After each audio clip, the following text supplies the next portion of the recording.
Tonight we have yet another live guest speaker who goes by the name of Elizabeth Hamilton. Topic of the hour, the autobiographical life of Elizabeth Hamilton.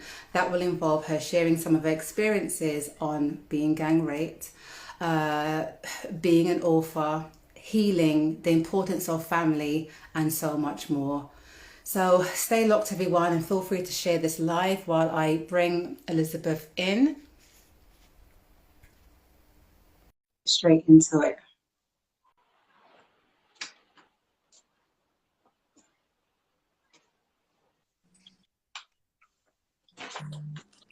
Hi, Silver. Hello, Lucy. How are you? I'm great. How are you?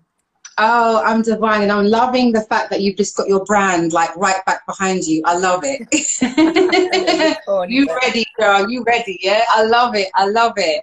Welcome, welcome, everyone. Okay, guys, please feel free during the course of this conversation to leave comments, but I will not interrupt the flow of our conversation to attend to them, but I will create space for us to go back in between snatch breaths to actually go and look at your comments, all right? Okay, so welcome, everyone. Let's see if I can see your face bright enough. Okay, Elizabeth, there you go. You might desire a little bit more lighting, but it's up to you. But if you can maybe, yeah. That's okay. Let's get this a little further away. It's okay, not to worry. It's so underestimated. Sometimes I look like I'm bright enough, and then when you play it back, so you look a little dim. We want to see that beautiful sister face. There you go. Okay, girl. I'm sat in the window at the moment trying to catch the last no, of the rays. On you now, so it's beautiful. Okay, Elizabeth, welcome to Free Flame Thoughts. Hi. Yeah. Thank you, firstly, for gracing us with your presence. Thank you, Queen. Oh, you're welcome. You're welcome. Thank you for having me. Oh, anytime. So let's start this live off with, as I do, warm-up questions. Let's start with, how have you spent your day today before coming on this live? I took a lovely walk through the park with my children. We went to buy some slushies. Then we came divine. back and had a lovely Caesar salad. Oh, nice. That sounds nice. So I have one question. Where's mine? You're so you see how you go on, yeah? Where's mine? That sounds lush. All right. So let's get into some warm-up questions before we get into the layers of you. It's nice for me. I always take the time to greet my guests with finding out a little bit more about them other than the handles and the brands and, you know, getting straight into the meat of the conversation. Is that okay? Yeah, that's fine. Fabulous. So who is Elizabeth Hamilton? Let's get into it. Oh, I'm a busy bee. At the moment, I'm a busy bee. I'm all woman. That's why I am. Is that who you are? I'm a sister. Yeah? I'm a daughter. I'm an auntie. I'm many things. But I'd like to think that I'm mostly honest, and I speak the truth as I see it. Okay, that I can relate to. That's so me. I like that. Okay. And what is your origin? Where's your parents from? Both my parents are from Jamaica. Nice. Yeah. Nice. Have you been? Have you been to Jamaica? Many times, yeah. Nice, nice. Which part of Jamaica are you from? One's from St. Catherine, one's from Clarendon. So nice. I've been to various other places. Okay, cool. Bit of a traveler. I like that. A bit like me. Probably been to more countries than me, but yeah. So travel buddy here. I'm here if you want to go traveling. Girl, you bag yourself a travel buddy. I love traveling. Yeah, you know that there is my ideal lifestyle, living a laptop lifestyle, being able to move anywhere I want at any time and still continue doing what it is that I'm doing. That's the plan. That's the plan. Absolutely, for me too. That's the plan. So what was you like as a child? Give us a snapshot into the younger version of you. I was a little bit of a talkative child. They'd call me a chatterbox. I was very, very, what's the word? I was extremely, I questioned everything. I questioned everything. Everything. That's great. Were you in the type of, did you have the type of family settings where you could question and you'd be answered, or was it seen and not heard, kind of typical Caribbean vibes? No, I was brought up in the seen and not heard vibe. I was a late 70s child, so I still got all of that seen and not heard, but it somehow just didn't sync with me. I still wanted to ask questions. I think this question's for me, guys. You know, like you see me doing this. That's why we're so talkative now as adults, because we're seen and not heard. And now it's like, listen, get out my way. I say what I want now. Well, this is it. I mean, even then, I think I was quite dominant in speaking things that other people didn't speak. Yeah, you know, good. Things and questioning certain teachings that just didn't make any sense. So you was quite a conscious young lady from very young. Yeah. I'd say so, yeah. Nice, I like that. You was an individualist from birth, it seems like. Okay, so how would your family and friends describe you now as the adult version of you? Oh gosh, I think they'd all probably have different things to say. It depends on the mood you catch me. Give me some real, and I don't want to hear all the things that are, you know, on the billboards, because people always say just the nice stuff. There's got to be some balance in how you think people would see, or what they've said about Elizabeth. The bit of a balance, you know? I've been told that my tongue can be very sharp and brutal. Okay. I do speak in parables, and a lot of it is just what I've been taught, you know what I mean? And I'm the same way that people use sort of Bible verses and stuff. I'm not one for collecting the names of all of these books that have been written by all these different people and which verses go where, but I will use the demographics of that same story metaphorically to tell you the same thing that you will have read. Nice. So, to me, it doesn't seem like it's anything too brutal, because we've heard all of these things, and you know, we've so am I gauging, is there a church side of you? Are you a member of the church? Is that why you refer to the Bible like in parables a lot? When you say a member of the church, okay, so let me be more philosophical. I believe, before, we're not going to get into religious, guys, but just a little side note, okay? Yeah, because you say you give Bible verses as like parables. I often give parables or even poetic examples based on being a creative. But because you do like more parables and like Bible verses, I wondered whether you were a Christian, or whether they want to call it a born-again Christian, or whether, you know. No, I don't actually do Bible verses. Like, so I'll take a fragment of a verse and just use that part as a metaphor. Okay. But I was raised a Rastafarian, so my parents were Rastafarian when I was born, and I do carry a lot of the beliefs on the liberty side. Nice. There's a lot of the teachings on behavior that I don't agree with. And I was raised in the UK, so it's a Christian country. The school that I went to was a church school. I then went to Girl Guides, which was Catholic, Methodist. Oh, wow. And then my grandma was a 7-day Adventist. So every time we spent holidays with her, you know, it's like no TV. That's like strict, you know, no TV, 1 hour on Launch, yeah. Wow. So it was very much, very old-fashioned upbringing on some levels, and quite nice others. So yeah, I had a bit. And my last warm-up question for you, which is going to be the first time I ask anyone this: do you have a favorite memory? I have lots of favorite memories. I have lots of. Oh, okay, give us a top 3 then, girl. I think from my younger days, if I go back as far as I can remember, like my mum baking in the kitchen and picking the fruits and strawberries and stuff out in the garden while I'm bringing them in, and then she just makes something with it. Is this in London, picking the strawberries in London, or back home in Jamaica? No, this is in Manchester. Yeah. Manchester. We used that garden when I was little, and my mum's really green-fingered, so on her days off, she'd be in the garden planting, and so those are my most memorable days. Those days so that's turn whatever you picked into something. It was just, and just the smells. Those days were. That's one of your. Give us another favorite memory you had, whether it's childhood or even being an adult, as a warm-up question. Another favorite memory, just being at beaches. Anytime I go to a beach, I can't. It's there. You know what I mean. Anytime I go to where there's living water, not so much everywhere, but I love beaches. It's like being. I love it. And I love it as well. Oh, well, thank you for sharing that. Go and just give all your troubles away. Say as many prayers or speak to your ancestors. It's just the best place for everything. Tranquility, isn't it? It's total. I love the beach. I love the beach. Okay, well, thank you for exploring those warm-up questions with me. I know, like, you are an author, you are an educator, and so much more.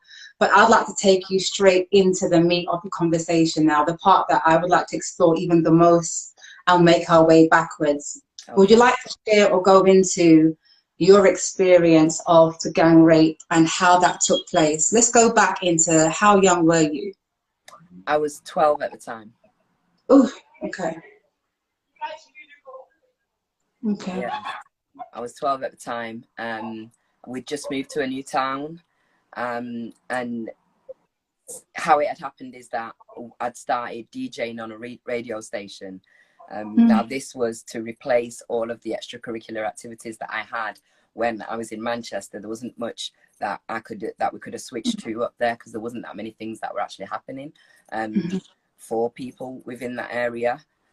So yeah, and it was, I don't know how it happened. It's kind of weird, because I was a DJ. We went over to the other station. There was like not quite a rival station, but another station that sort of had the same type of DJs. We went over to the other station. I felt a little uncomfortable because I was the only female there, and there were more DJs coming in, but they were all around the same age and young boys, and just very impressionable. For me at the time, I was a little bit of a geek, so I was straight away just uncomfortable. So I went to the toilet, and that was it. I literally, I wish I'd have held that. I wish I'd have held it. Had a knock. Okay, so let's go through this journey, and if you don't mind, wherever you feel is uncomfortable for you, please let me know, and I'll be happy to divert. Yeah.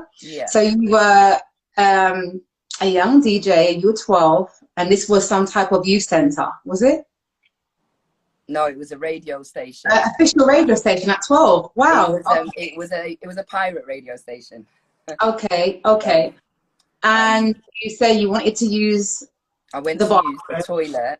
You went to use the toilet, and once you entered into the toilet, what happened next? It was literally when I was trying to exit the toilet. So they have the toilets where it's a toilet in one little slim room, and then the sink for washing your hands would be in the next room with the bath. So as I was coming out of the toilet, I just got rushed in. And was these all boys? Yeah. Were they similar ages to yourself? Yeah. Can you remember how many they were? They were around my age, a little bit above and a little bit below. It was just, I can't, it seems surreal now thinking back, because at the time, I don't believe that. Well, I know that they knew they'd done something wrong, because they threatened me straight away. Yeah. And the threat that they'd threatened me with, it was like, why would you say something like that if you knew that, if you didn't think there was anything wrong with what you'd done? Correct. You know, can you remember how many boys there were at the time? Yeah, I think there was about 5 or 6 of them there, you know, all trying to literally huddle into this room and hold me down. It was just, and it was just you alone with these boys. Are you comfortable in expressing? I was with somebody at the time, and he was actually trying to fight to try and fight them off and get in, whilst they were trying to lock the door. And even during the time that I was in there, I could hear scuffling still out in the hallway. So I know that he was trying. I could hear the shouting and everything going on. Oof. Are you willing to give some of that experience in graphic detail, if possible? As in, I go into it quite graphically in my book. So there's not really much more graphics that I could go into, other than the smell that I could smell afterwards, the smell. So did they, what I'm asking is, because obviously a lot of us hasn't read your book, you're probably been seeing, it's all right, my love, I'm going to intend to read it. A lot of us, and I know firstly it's very case sensitive, having this discussion, so thank you, and we do understand, I do understand in terms of it being case sensitive. So once this happened, are you saying that you are physically raped by each one of these in full blown? No, I wasn't physically raped by each one of them. Right. There was about 3 of them that attempted to do something. I literally can't tell you what it just, at that point in time, literally, I don't even know if I was still there. So what I'm trying to get at this point is, because I know, again, it's case sensitive, but were you physically raped via intercourse by some of these young men? Right. So I just want to find out how far it went. So to your memory, it was around 3 of them, although 6 of them were there. And are you also saying that you felt like you left your body at that point? I did, yeah. Right. Sorry, that's what I wanted to emphasize, to make sure that I got the message right and the viewers understood exactly. Okay. Okay. And you're saying that what sat with you the most was the scent of the individuals? Yeah. Yeah, the scent, the scent, just I could just smell this foreign scent, these scents that were on me, and I just needed to get them off. I just needed to get them off. There just wasn't enough bleach. There wasn't enough anything in that bathroom for me to get them off me.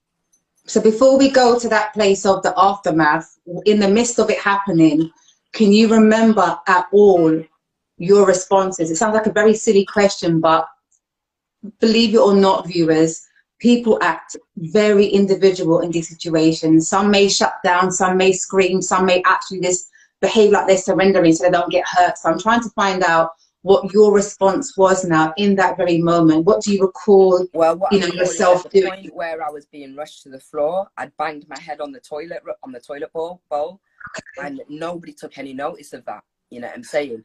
I know that there were so many hands on me at the time, and I was fighting. It just seemed like something totally different. For me, it was a case of like, how is this happening? Why is this happening? Just, yeah. Okay. Thank you for sharing that. And after the act, can you recall, before I ask the next question, actually, how long it went on for, the duration of time? No, I can't remember how long it went on for. It was long enough. Right. Yeah, of course. Of course. Okay. So once the incident actually ended, how did you respond? Did you lie there? Did you run out? Were you screaming? Can you share some of your responses after the immediate incident? I ran out. I ran straight down the stairs.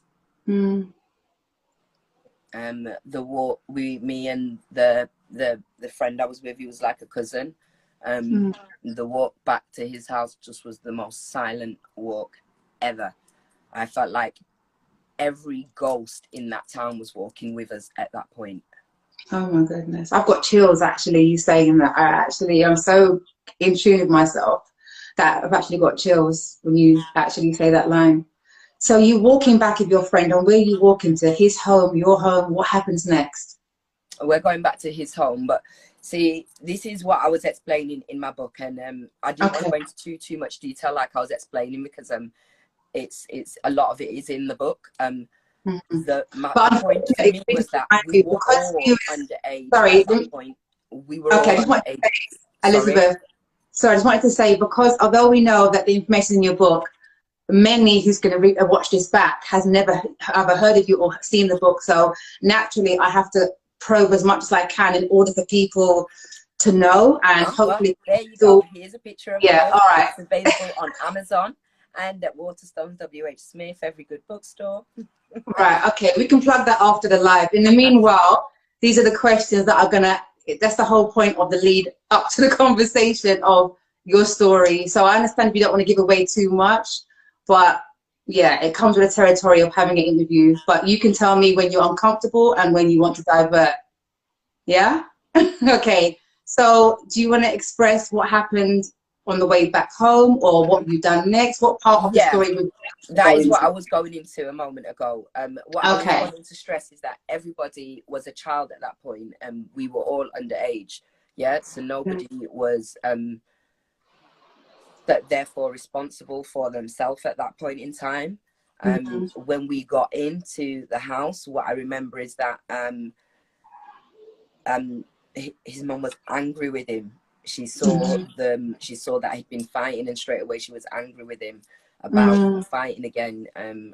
I don't know if I remember her asking what had happened or anything like that. I just remember her cussing and literally it was the, you know, how many times have we spoken about this? How many times is this, you know?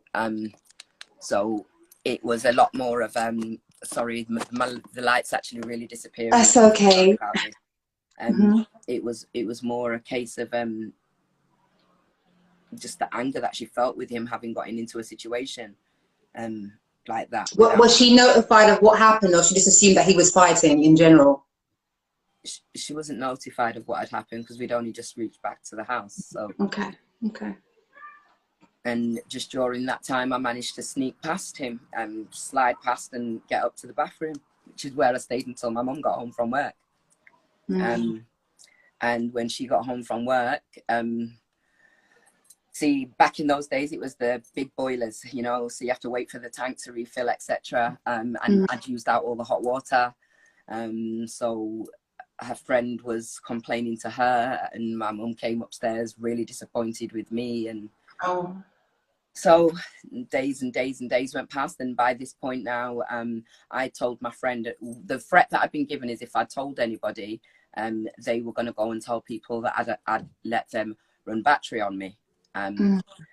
Now, I told a friend from school, I told two friends from school, and one of them went back and spoke to one of the guys about it, and within minutes he'd started spreading this rumor, literally. Mate. So within days now, I'm starting to get harsh words being said to me about this thing that nobody knew about and nobody asked me about, but this was just these assumptions, and it just got harder and harder and harder to talk about it or disclose it to anybody. At this point, did you notify your family, your parents, or your guardians, anybody other than the two friends that you mentioned? No, like I'm saying to you, we were in a new town, and within a few days of me telling, within like a couple of days of me telling the friends at school, this whole thing was being spun in a different way. It was easier to not say anything rather than challenging a whole town on beliefs that they knew nothing about. Wow. So I could imagine going to school also. Did your peers at school, everyone knew at this point what they thought they knew the story was, which was incorrect? Yeah.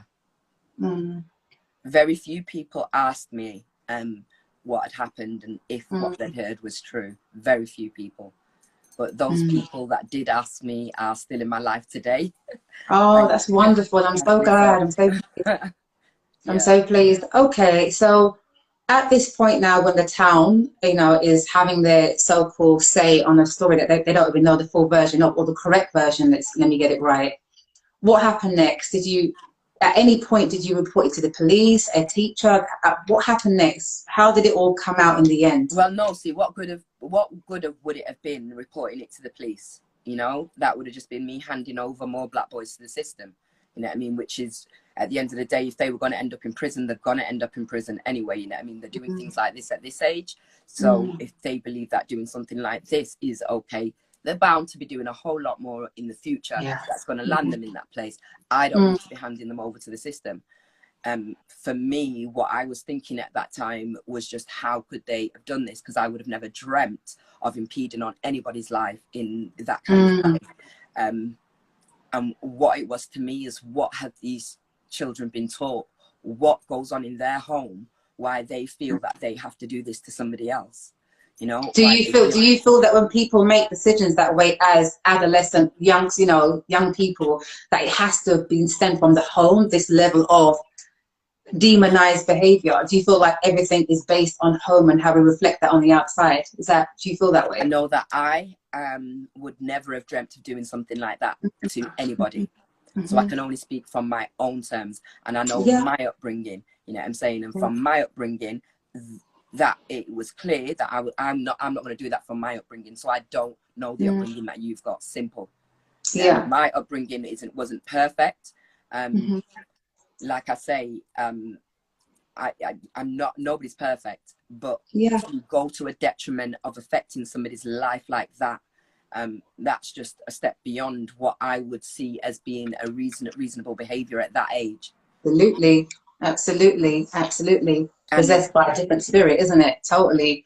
yeah, well, it shows you the morals that have been taught and the morals that have not been taught. And that's where my thought was, because at the end of the day, the person that's going to feel the worst from all of this is going to be the person's parent, thinking this is a child that I've raised doing this to somebody else.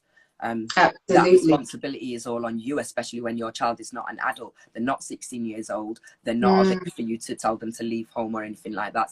So what they've got, what they're made up on, the majority of that is on you. You know, if you've allowed other influences in there, you've allowed that. You have allowed that. It's interesting, your perspective. It's interesting. Okay. Have you ever seen these young men? Did you ever see them again from that point, even to now? In the same town as them. And at any point, has any of them confronted you, apologized to you, anything ever to this day? Yeah, one of them did. Years later, one of them did. And he apologized to me. We was at a carnival one time, and he apologized to me. He had his son with him, and I had my daughter with me at the time. I remember feeling just so cold at the point when he says to me he needs to talk to me, and he just needs to talk to me about something. And I was like, oh, what's up? But my body went cold. It's like I knew he was going to address it, and he did. And just, I went cold, and then everything was bright again. It was like just him acknowledging it. The fact that he acknowledged now, you know what I mean, that he'd done something wrong and he was apologizing for it. That meant so much, so much. I'm so glad he done. I'm so glad he did. Yeah, and it's just so weird because it's like within the year later he was no longer here. So it's really weird, because at the time, I'd literally I was so angry. I was so angry with God. I was so angry with, you know, every God from every religion, you know, because none of you were watching out for me. You know what I'm saying? So all of you, you know, I only believe in one God, but I searched through various different other beliefs to try and comprehend how this could have happened. If I believed something different, would it have been different? Would it have changed things? You know? So in some sense, were you self-blaming at the time, because you were so young as well and so innocent when that happened? Were you self-blaming at that point? I blamed myself for going across the road to that studio and not going straight home. I blamed myself for being in that room and getting to that uncomfortable point of wanting to leave and going to the toilet first. I blamed myself for so many things, you know? I blamed myself for breathing. I blamed myself for being here. Have you freed yourself from that blame? I hope so. Bless I'm you. still here and I can smile. Wish I could hug you through the phone. Oh, yeah. With others, I've managed to counsel others through it. See, the thing is, I didn't actually speak about this with anyone until I wrote the book, and the book came out last year. So the book went public last year. Yeah. So the book was the first of me expressing it. Now, I'm a qualified person-centered counsellor, so you know that I do counselling, and I've had to have a supervisor also.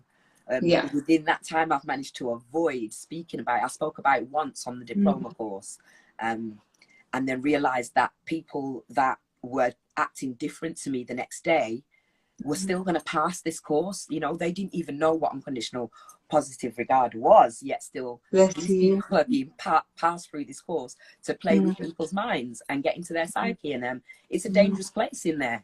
So I didn't stay practicing as a counsellor for long. I think I had challenges with the ethics of the BACP and the way that it could help or hinder progress within somebody that actually needs that help or needs that assistance.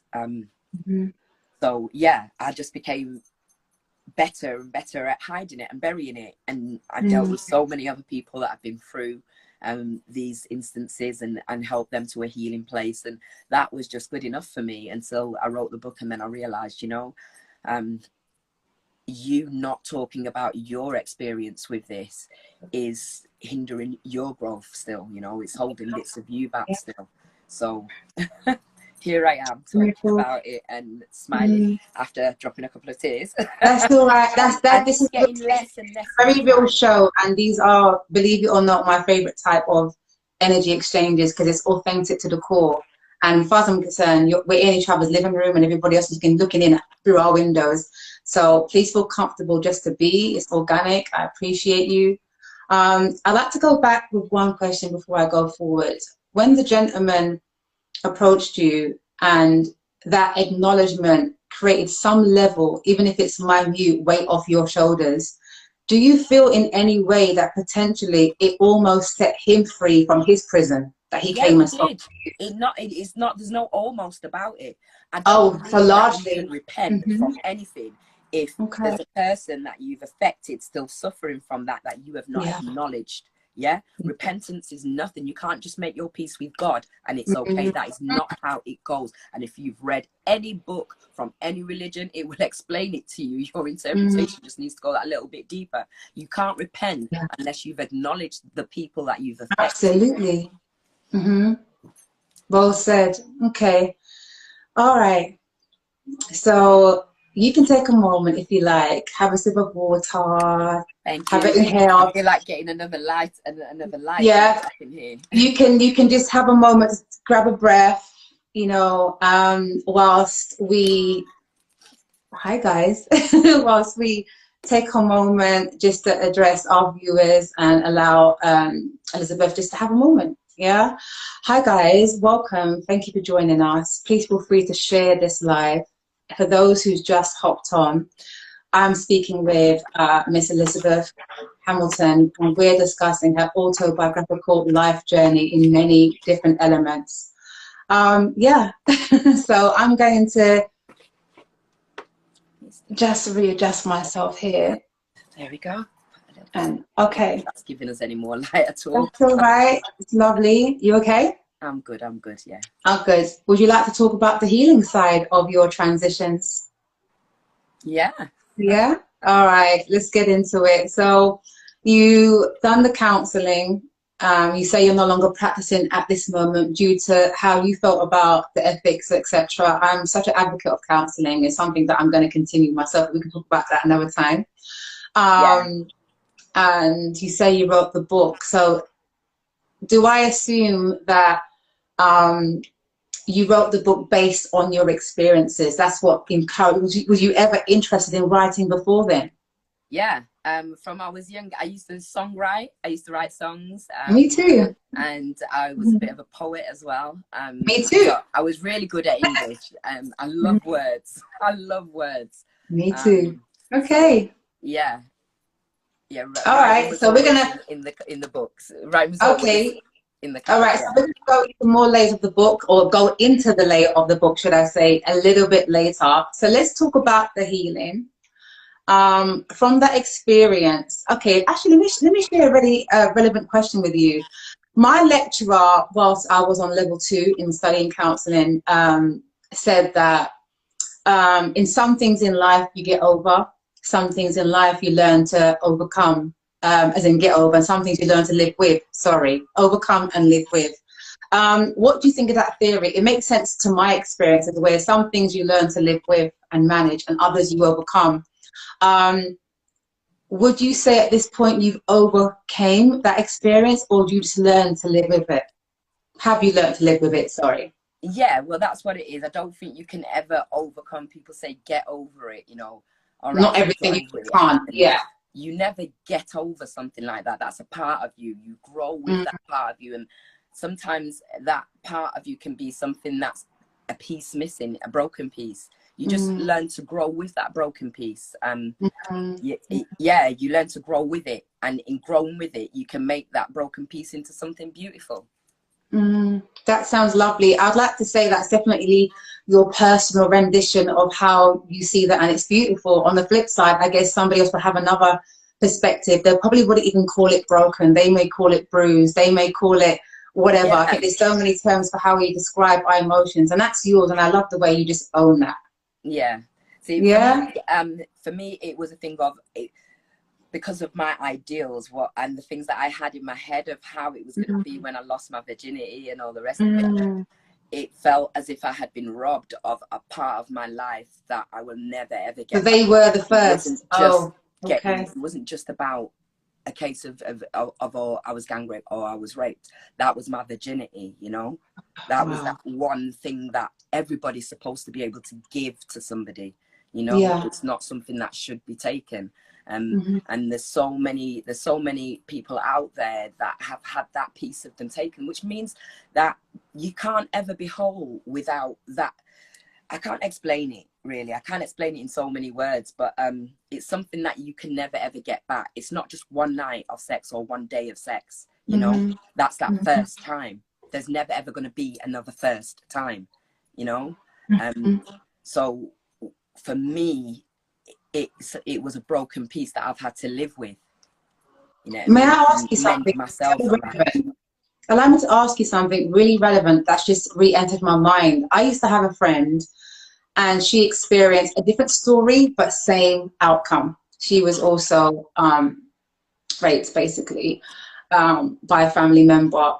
And I remember her clearly saying to me that that individual stole her virginity, and that when she did make a decision to have a official first-time partner as an, you know, latter teenager, she told herself that that was her first. She refused to allow herself to think, yeah, technically someone did it, but no, I'm still a virgin until I decide who I want to give with. And I remember that staying with me. Yeah. See, now I did something similar. It wasn't a case of, I never said to myself I'm still a virgin, because obviously I'm not. You know what I mean? That's like, it's not possible for me to be still a virgin. So, I can't say I'm still a virgin. I'm not going to deny. You didn't mean it in that way, but I knew what you meant. Yeah. But I did that same thing. And so with my boyfriend, with my first boyfriend, he gave me my first night again. You know, he gave me that first time, that first, and it was beautiful. It was truly amazing. It was beautiful. And the thing was I was still underage. We sort of was sneaking. I snuck him into my mum's house. It was so bad. So bad. I was underage still, but and do you know, it's weird because I was so young. It now looking at my children and thinking it's shaky. I can feel my nerves literally shaking in my chest. I mean, my daughter's 22 now, so I'm past that with her. But it's that thing of thinking, well, I still needed to get my first time beneath the age of 16, and that's because of the environment that I was living in. The environment that I was living in meant that if I did not give that to somebody else was going to come and try and take it again. Okay. I'm really pleased that you managed to have a beautiful experience as young as you were. Wow, you're lucky. A lot of us as adults are still trying to gain a beautiful experience, but that's a whole nother Jerry Springer show. So I'm glad that you did. Okay, so in terms of the healing, you that's a part that I know you really wanted to explore, that part of this dialogue, you know, from that journey then to the healing. What things did you do, whether it was self-medicated, self-remedy? What did you do? What helped you and assist you through the recovery, if at all? Do you feel recovered at all, or what steps have you taken? Counseling to yourself? Love helped me through. You know, I'm thinking about the people that I loved, thinking about the people the memories that I wanted to leave behind, the memories that I wanted to give them of me, the times that we hadn't shared yet, the experiences that I still wanted. You know what I mean? The things that I still wanted to see, the sights that I still wanted to see, all of those things kept me going. You know what I mean? And just wanting to be able to protect anything I had, anything that came from me, you know, in ways that maybe it wasn't possible at that point in time, and because of the way that life is. You know, I'm not saying that my mom abandoned us or anything like that, but she was working at the time, and like I say, we were stopping at a friend's, so it went on, and we had this culture thing, you know, like I'm saying, she must have come through the door tired from work, and then friends just, oh, your daughter's ran out all the hot water, da, da, da, da, da, da. You know, I mean, obviously it wasn't in that kind of accent, because I could imagine. Was it straight Jamaican? That don't sound great. Oh my God, was it straight Jamaican? Yeah. Oh, yeah. When they start going back to country, you know, when they start cussing each other, so it's like I say to my mum, I say, you know, you speak such perfect English in front of my teachers, and then we come home and you speak like this, like you don't even know how to string a sentence. Oh, babe. Oh, okay. Okay. But yeah, that's it was more of that, just that whole cultural thing of you know, I've told you how many times, you're gonna listen to me, you know, no space for anybody else, no space to find out who your child is, no space to see that personality in its full form, no space given to them to be them, because you have to you're talking my language, you know, you're talking me, or you're definitely speaking me, and I'm glad you used that. No space to even discover self or invite self to be self. But luckily, people like you and I got to a place where, you know, we evolved and it couldn't be repressed anyway. Yeah, it couldn't. So when Amen. we're at a place now where we're talking openly about all of these things. And it's beautiful, and it's not embarrassing. It's beautiful, and it's healing, and yeah, it's translucent. Okay. So do you receive counseling yourself after this happened? Yeah. No, not till I was not till after when I started counseling, when I started training. Okay, interesting. So nobody knew about it during that time. If I explained to you, my mum never found out until I was pregnant with my daughter at the age of 20. And how did your family receive this news much later on after it happened to you? What was your mother or your family's response to that? My mum was totally distraught when I told her about it. She was totally distraught. She was totally distraught, and she blamed herself. She blamed herself a bit, and I had to, you know, explain to her, you know, look where I am. You know, I'm going to be a mum myself too. No, it's nothing for you to worry about. I'm fine. You know what I'm saying? I'm here. We've gotten past that. I just wish that I could have spoken to you then. You know. Because it was just so weird. Everything had happened so weirdly. We'd literally moved within 2 weeks. We'd moved town, which was also so very strange. Just so many weird things had happened around that time. So I know that my mum was going through a lot as well. And when she thinks back to what was happening for her during that time, I know that must have been really heavy for her. Yeah, I know it must have been really, really heavy for her. My sisters, they found out later on in life. One of them, she took it really, she took it to heart. But then when she read the book now, and I'm sorry I keep referring to the book, but when don't apologize. I'm just trying to delay it but don't worry. Please feel free. When she read the book, I felt like she possibly connected with me that little bit more in understanding what was going on for me, rather than hearing what my mum was saying I was doing, you know, because they start saying, oh, she's rebelling, she's doing this, she's doing that, you know, and none of what I was actually doing was of any harm to anybody, you know. I was smoking a lot more ganja. I was, you know, stopping out the extra hour. I think the original ganja baby back in the day. You know, but that was how I was dealing with original. Yeah, that's how I dealt with it, and I know that's how I was dealing with my anxiety then.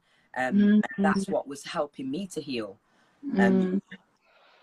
So for me, it wasn't a case of I was doing anything really rebellious. You know, my mother smoked weed and my father smoked weed, and most of the people. Okay, so it was around your environment. Okay, so allow me to ask this question before we go on to what you would love to talk about also, which is family and the importance of family and women's health, reproductive health, and etc. that you want to touch before we end the live today.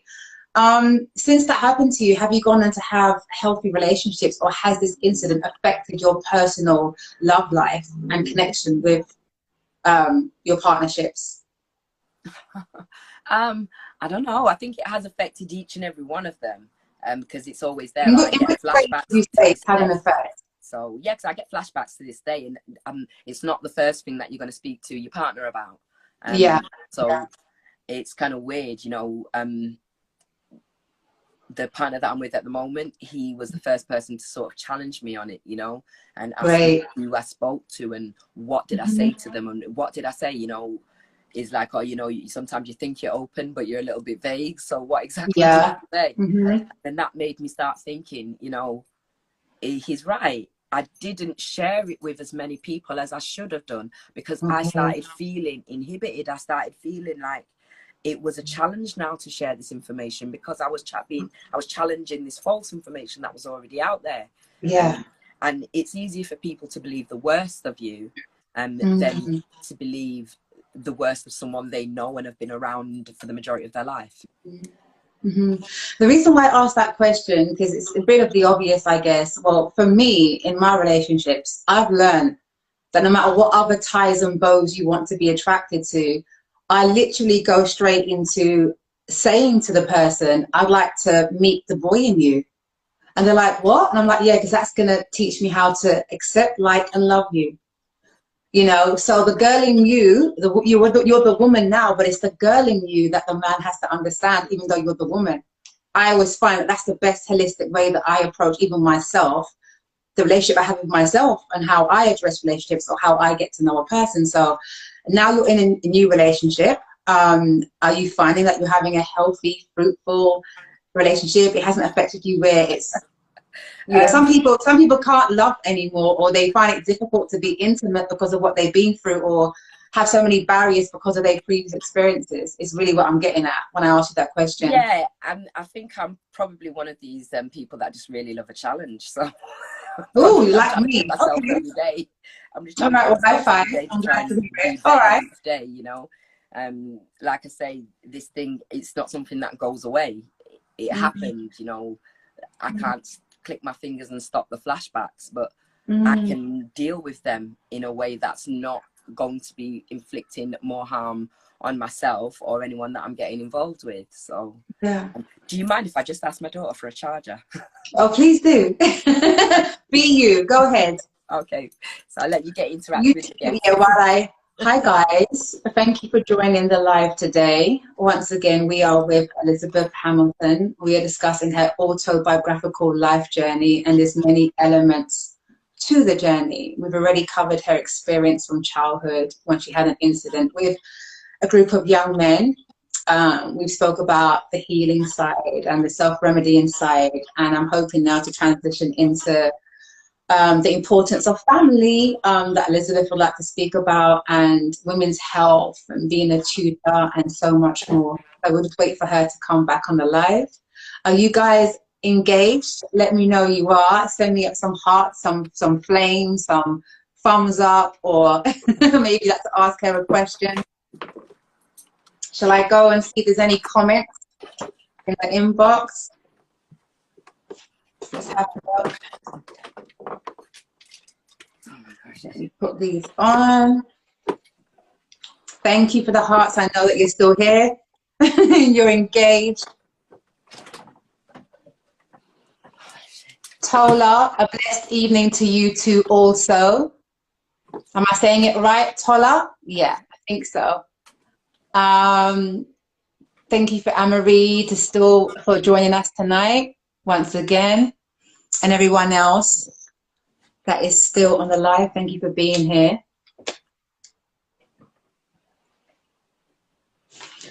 Whew.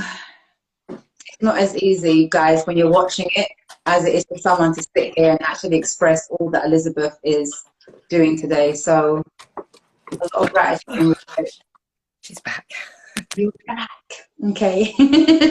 Okay. My glasses has the light that reflects off it, so I'm going to be taking it on and off. Otherwise, when you watch back the live, it looks crazy with the bright light hitting my my lens.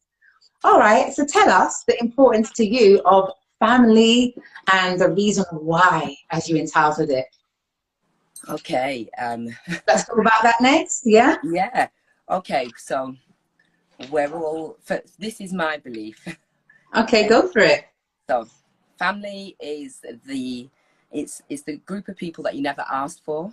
Oh, yeah. They were gifted to you upon birth. Yeah. Okay. Now, within your family, you're going to have so many different personalities, but each one of those personalities are going to teach you how to deal with people outside of your family. Yeah. Well said. Right. Now, the importance of knowing your family, especially your siblings, and that is my base point. I am one of 60 plus of my father's side. How much? Yeah, a lot. No, you don't mean as in siblings, though. Siblings, yeah. These are. You repeat that word. I think I didn't hear the number correctly. Yeah, 60 plus. I know I'm dyslexic, but did you say 60? Yes. Okay, let me just adjust my seat. Girl. Yeah, okay, let's go. Okay. So now I'm probably somewhere in the teens to 20s, somewhere in the late teens. We used to do these family reunions. I used to do these family reunions. I slowed down since writing the book, etc., and started charity because time becomes a little bit shortened. But on nearly each one of these reunions, we'd meet another sibling within that year.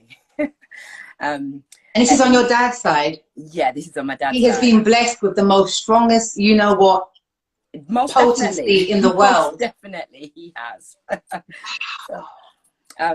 So we meet up, we have these little reunions, because our hope is to not entail our children to go through what we've gone through. That's wonderful. Having to ask people who their parents were, where the parents were from, what the names were, etc. And you know, some people, they don't have that information, maybe.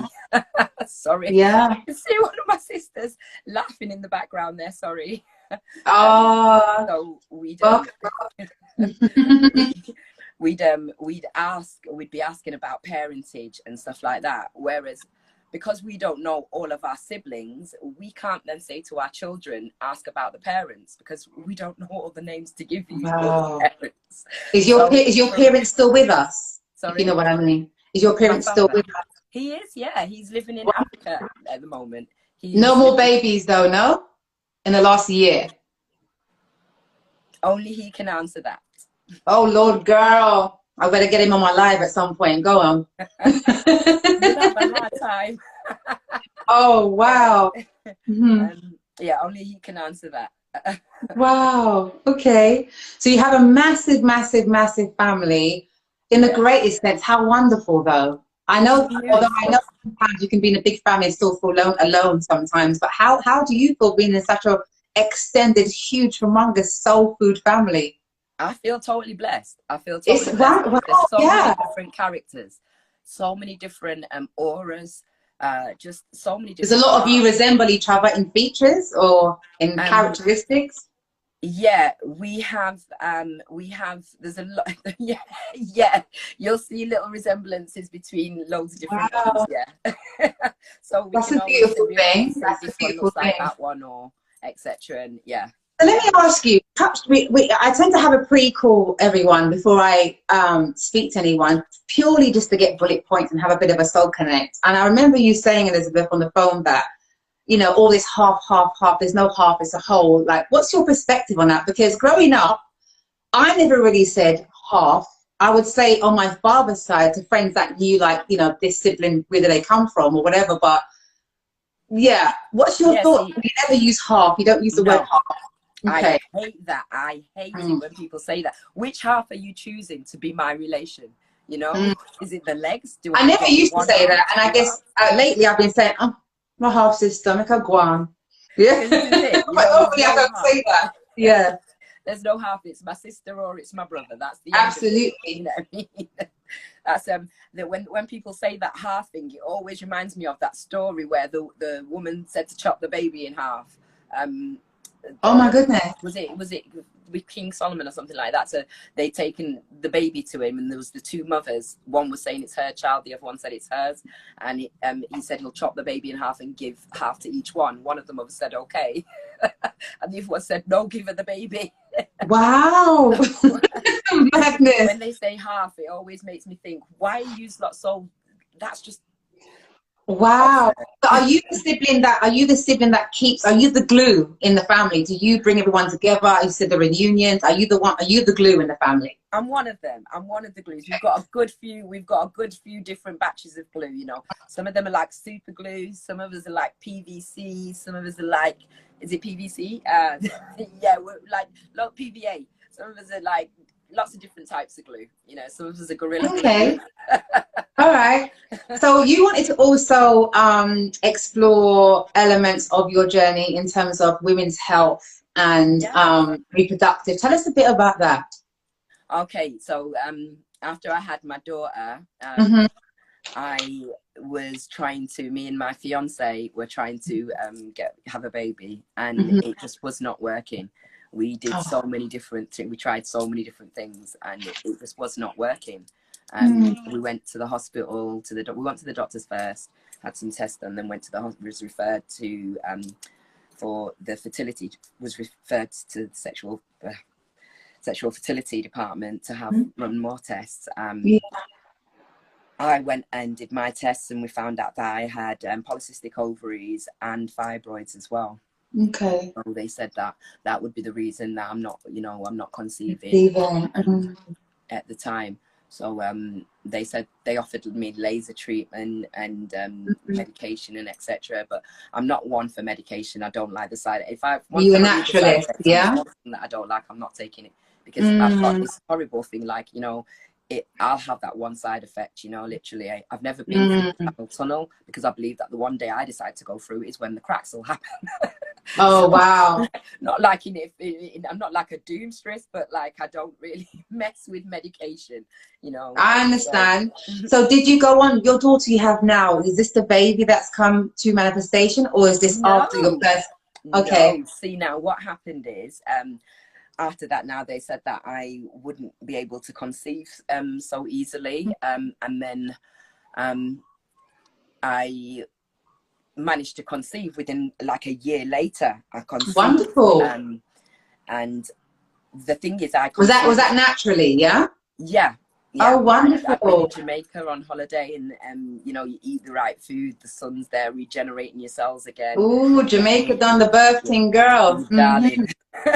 Ooh, Jamaica. That's wonderful. So you went on to have a child. How old is that particular child now?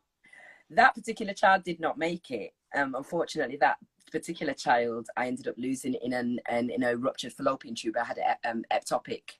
I'm so sorry to hear that. So that now ruptured my left fallopian tube. So that left me now with just one working fallopian tube, and these polycystic ovaries and the fibroids are still there. Not as bad, but they're still there. So it was like I remember being in hospital. I ended up having to go into hospital because they had to get rid of some things, and then I remember crying and just feeling so forlorn, and like, so I had a child, but I felt so bad because I wanted another child, and I was feeling so bad I couldn't even be around my friends who were having babies, because I was really jealous of them, and it was the worst feeling ever. I didn't want to feel jealous of them for such a kid. Bless it, you know, and I'm feeling bad about it because I'm jealous that I can't have a baby. It was horrible. And I was crying and I was praying, you know, to stop me feeling this way, stop me. It wasn't your fault. It was probably the trauma element. It wasn't your fault. Well, let me finish. Let me finish this story now. Okay. So there was a lady in the bed across from mine, and she'd had 16 pregnancies. Yeah. Of the 16 pregnancies, 5 children had come from them. Of the 5 children, she only had the one that was standing in front of her that day, which was an 8-year-old. Now, when she told me this, I was like, wow, I am so blessed still, you know? We both prayed together. She says she's still going to go home and she's going to try for that next baby because she doesn't want an only child. And that was my thing. I didn't want an only child, you know? And we prayed together. She was Muslim. And we prayed together. And believe it or not, I don't know if she has another child. I really do believe that she must have had another one. Oh, wow. Because the way that she saved me and helped me that day, I left that hospital believing that I was so powerful, my body is going to fix itself. Oh, that's amazing. I'm going to change my eating. I'm going to change up my diet. I got rid of meat. I stopped eating meat. Me too. Yeah, I started eating more vegetables and a lot more superfoods. Wow. Then I got my 2 princes. I got Zion. Oh, you had 2 other. Yeah, I've got 2 boys. Yeah, one's 10 and one's 4. So yeah, that's a wonderful thing. Itself. Oh wow, that woman, I feel like she was sent as a vessel, and I'm so glad she was there. So am I, because I can't believe I felt so doubtful in everything that I'd come through up until that point, and I still felt so doubtful about myself. I think I was grieving because I felt guilty about miscarrying this child, because I could have delayed my flight from Jamaica for 2 weeks, and I wanted to get back to get my assignments finished, and you know, I was placed in career before my health and, you know, liberty, and that. So you blaming a little bit again. Yeah. Yeah, I did a lot of that self-blaming, because then afterwards, me going through the losing it afterwards, my partner at the time was in Jamaica, and he couldn't help me through it down the phone. So I was still, you know, self-bashing, like I've just lost his baby as well. It wasn't just my baby, and he begged me to postpone the flights, you know. So I did a lot of, you know, I mean, a lot of grieving over that myself, because of the actions that I had taken. Well, thank God you gathered your faculties and you were blessed with 2 extra babies. So you've got 3 beautiful children. I'm really glad to hear that. Wow. Okay. And you're also a tutor, communicator, and an author. Let's wrap that all into one snatch breath if possible, yeah? So you are, how did you get into being a tutor? Where did that come from in your story? That came through COVID, actually. That came through the whole pandemic. Yeah, pandemic, yeah, girl. Yeah, during the point where the children were being isolated, they weren't allowed to be around each other, and they had to do the work from home and send it to tutors. I decided to start sharing some of the extra lessons that I was doing with my son with some wonderful children. So we started sharing lessons, and then more parents decided that they wanted to join in and share lessons, and then we designed a platform for it. That's amazing. We now run it online via Zoom. I'm trying to make connections now so that we can get a proper platform, so we can take on entrepreneur. Watch you. I love it. Yeah. I love it. Okay. So yeah, these children are brain boxes. When I say they are brain boxes, you do. I'm astonished. I'm astonished. All right, so let's get into this last piece of the cake that everyone's waiting for. But you see, I've got to take you through a climatic journey, guys. Okay. Gotta take my time. Yeah. All right, Elizabeth, the author. Let's plug your book. Let's see it. Okay. Okay, so tell us about your baby. It's your first production, your first publication? Yes. Okay. Yes. When was it, let's talk about when did you write it and what year did you actually start that manuscript? Right, it's weird. This has been taken from diaries. I've sort of collated my journals and stuff. Wonderful. Done, you know, gone through memories and stuff to collate this book. It's basically 5-part memoir, and it just breaks down the different series of my life. So this first book, it talks about my life from as young as I can remember. So it talks about my relationship with my father, wow. And then it goes all the way to the point of just before I had my sons. So not just. It sounds really actually genuinely interesting. Tell us about the title. What inspired you to name it what you've named it? In relation to men. I called it that because it talks about how we relate to the men in our life, and the examples, the affirmations we take from that, from the relationships that we have with men, how we then carry that through our life, what we do with that, and just the power that we have as women. You know, it also speaks of how men are relating to us as women, and so it's not just a book for women; it's a book for men as well. One person that one man that read it, he contacted me when he'd gotten to page 24 and told me that he needed to change his relationship with his daughter. He doesn't want her to be speaking this way of him, and I don't speak with disrespect to dad in no way in this book, but I explain our relationship the way that it is for me. Congratulations on your first publication. Are you self-published, or are you signed to a publisher? I am signed for a publishing house, which is Marcia M Publishing. Congratulations. She's a great publisher. She really is. I was thinking about for my own work. That's brilliant. Okay. Yeah, she's nicknamed the author's midwife. Now she specializes in memoirs. Yeah, so when you've got things that are deep within you or within your family, you know, if you've got really deep things that you're going to bring out, then she's the person. She's the lady to bring you through them. She is the one. I'm going to tell you, she's so good. Wonderful. And remind us, when did you publish your book? My book was published last year, July. Congratulations. How's it how's the progression of the sales and the marketing and the It's attention? okay. How's it going? Okay.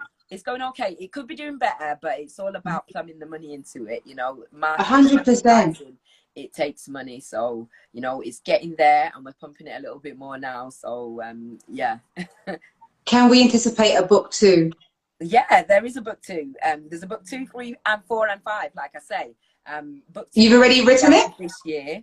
Oh wow! Yeah, book 2 will be out this year. I've literally just had to pull it back to re-edit some parts that because that takes you up to present day. That takes you up to present day with the Men in My Life, the second book. Wow. And the third book will be following shortly after that, and that's called The Women in Me. Yeah.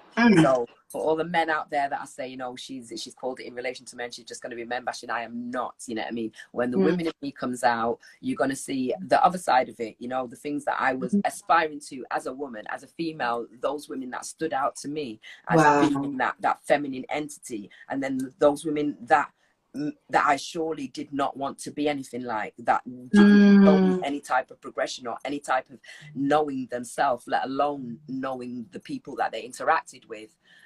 So, and just how important and dangerous the examples that we set can be. Absolutely. I love it. Your whole body language changed when you spoke about the woman in me. And I loved it because you're like, listen, I love it. The empowerment of the woman. Let me tell you. I love it. I love it.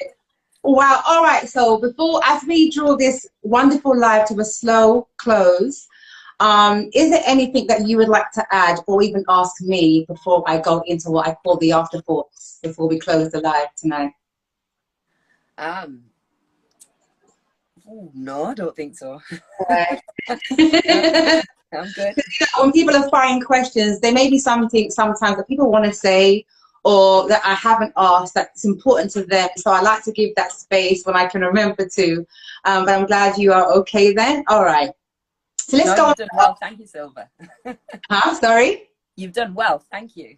Okay, good. All right. Well, I was going to ask you, thank you. Something that I do call the afterthoughts. And before people leave, I like to ask them, what are their afterthoughts and how do you feel about the time that you spent tonight on this platform with me? Do you have any afterthoughts that you'd like to share? I do, yeah. I feel like I think there was a point in the beginning of the talk when we were going into what happened, and I noticed how uncomfortable I was feeling. And then I just had a point where I'm like, this is where you needed to be. This is where you need to be, in this uncomfortable spot. I knew that I was taking you there, but I had to be case sensitive. I knew I had to. Yeah, it's that being comfortable, being uncomfortable. The soul probe. The soul probe. Yeah, I had to. In those safe places, in those safe zones, we don't grow. You know, we can't grow. We can't explore who we are on the other side if we don't ever cross that. Do you want to pinch me for that, or are you happy that I took you there? Come on, tell me, girl. No, I'm glad. Each interview that I do, I'm really glad on. Like I say, I had so much fewer tears on this one. I was able to get through it without as many tears. Bless you, baby. Bless you. I love it. I love it. I love it. I think that the element of someone that can be on any kind of live or anywhere and express that and not like fight it, I will likely be like, you know, I commend you. I encourage it. It's what I'm about in terms of organic, like I said, authenticity. I appreciate you. And it takes immense courage. And not everyone's built like you, baby. Oh, I know. Yeah. The world would be boring if we were. Yeah, you're beautiful, you're bold, you're talented and clearly creative and super resilient. And allow me to take this moment to thank you so much for coming on here tonight, gracing us with your narrative and your presence. I know I'm sure we could go on for another hour, which usually is, you know, as long as people feel comfortable too. But thank you for being you. Thank you, Silver. Thank you. You're welcome, guys. Tonight we have Elizabeth Hamilton.